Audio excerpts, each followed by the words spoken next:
In today's tech tip, I'll be showing you how to perform a finesse shot in FC24. Now, a finesse shot basically bends the ball around the goalkeeper, and using the default configuration, you do a finesse shot by pressing your shot button plus R1 together.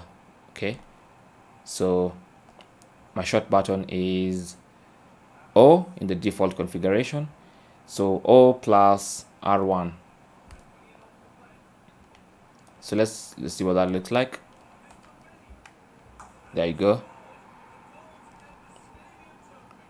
Basically gives you results more often than not, and it's basically trying to carve the ball around the goalkeeper. So let's have a look at that replay.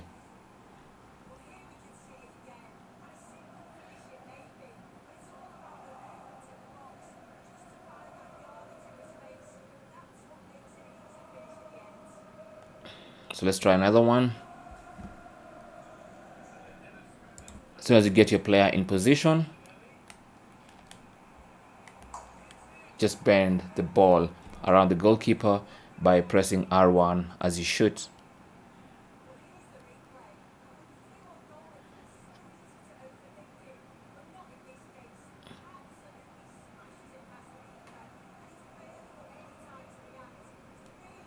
That's basically how to finesse shot in FC24.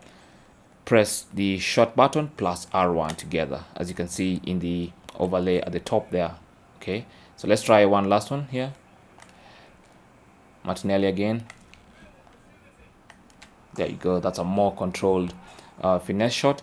This one, you just tap while you're holding R1. You just tap on the shot button. That's going to give you that nice, good-looking finesse shot. Let's have a look at that replay one last time. Get your player in good position and then R1 plus the shot button. This is a better angle. There you go.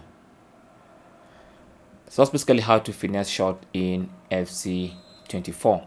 Now the reason we're using R1 is because R1 has been set by default as the button to do finesse shots. So if you go to the controller settings, you can actually see R1 is set to finesse shot modifier. Of course, you can change that. If you want to finesse shot with another button, maybe R2, you can switch R1 and R2, and then R2 will now be your finesse shot modifier, and now you can use R1 to sprint. So it basically depends on your own controller settings, but by default it's been set to use R1 and your shot button, which is O. Thanks for watching. Leave your comments and questions down below, and good luck.